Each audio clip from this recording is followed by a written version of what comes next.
Overwatch 2 right now is probably the most balanced the game has ever been in a while, despite the massive amount of controversy the game has been in as of late. So if you've been on YouTube throughout the past few months, you may remember, especially after Overwatch 2's launch, the plethora of content filled with people complaining about the state of the game. And while a lot of these criticisms have some validity to them, especially when talking about the free-to-play reward system the game implemented that is just awful, when looking at the state of the game outside of the progression system, outside of the matchmaking problems, the game is nearly perfect, and here's what I mean. So looking at the current meta for Overwatch 2, there are 3 characters that appear to be dominating the game: Sojourn, Mercy, and Roadhog. Now starting firstly, the main problem with Sojourn is that she just does far too much damage and is almost a 100% needed character to win in higher elo. They've tried nerfing her in past updates, but even after all of these nerfs and attempts to balance her, she still to this day is by far the best DPS, being literally levels above any other damage character in the game. And then the second meta character, while sort of debatable, is Mercy. And it's not even really because she is the problem, but it's similar to problems we had in the past with characters like Ashe, where when combined with Mercy, she is able to one-shot heroes with way too much ease, putting their combo at the top of the meta. And that's the same problem we have with Mercy today, but instead replace Ashe with Sojourn. Because after the initial Sojourn nerf, people realized you can literally just use Mercy's damage boost to essentially remove all of the nerfs to her,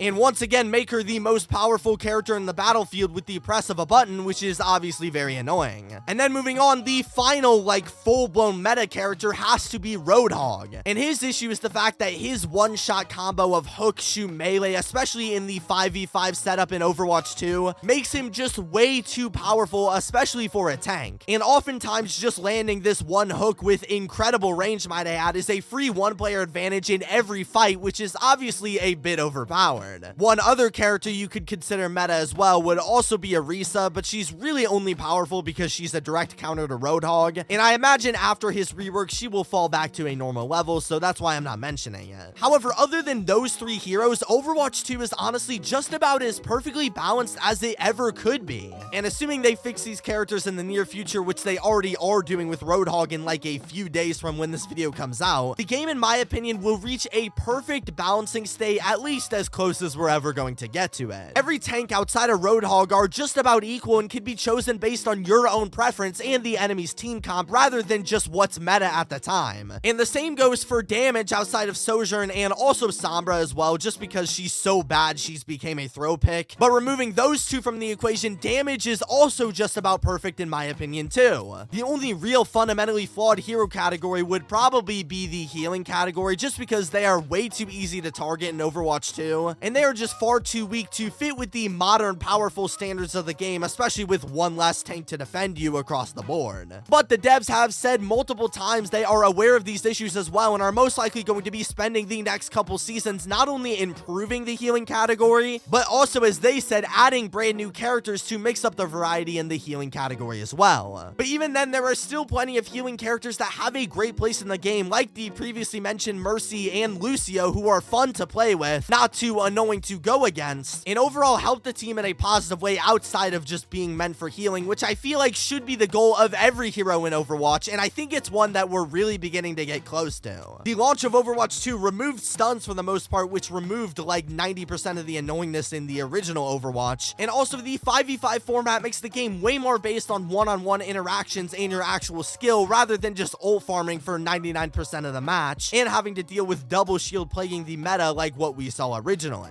With all this being said, it genuinely feels like Overwatch 2 is starting to tip to a balance that's near perfection, and I've honestly never had this much fun playing Overwatch since the pre-Brig GOATS meta days, and that says a lot about how good the game is getting as of recently. But shifting focus, I've said a lot of good things about the game, however, why is it still getting so much hate? Well, as I mentioned before, Overwatch 2, while gameplay-wise is just about as perfect as it gets, it has a lot of issues with the delayed PvE mode, terrible battle pass and progression system, along with some recently pointed out fundamental problems in competitive play where you either win by a ton or lose by a ton, which makes it a lot harder to have fun. All of which are very fair criticisms of the game, and I totally understand why these reasons alone may invalidate every good thing I just said about it. However, I think people need to give credit where it's due and realize that there's no denying it when it comes to just the simple play-by-play action of Overwatch. It's honestly near perfection. And I know you'll never be able to please everyone everybody, and even when the meta gets near perfect, people are going to want it to change for the sake of variety. But I really think people go way too hard on the devs, just trying to complain about everything, saying this random unrelated character is too easy, or this random unrelated character needs a massive buff. I honestly don't see the fuss about it. The game's metas are almost perfectly balanced. Playing and perfecting almost any character is a viable option and are fun to play with and against. Not to mention, there's really not any hard counters like there were before, where playing one character will entirely invalidate any other character on the enemy team. It's really all up to who's the better player in every category, which is a massive change, especially for me because I'm a Pharah player. Yeah, throw your tomatoes. And it is kind of a breath of fresh air being able to play the game without having to switch every 2 seconds because somebody picks Soldier. And for that reason, I think Overwatch 2 is almost the perfect game, but let me know your thoughts. Am I right or am I completely wrong? Tell me your opinion, subscribe, and peace.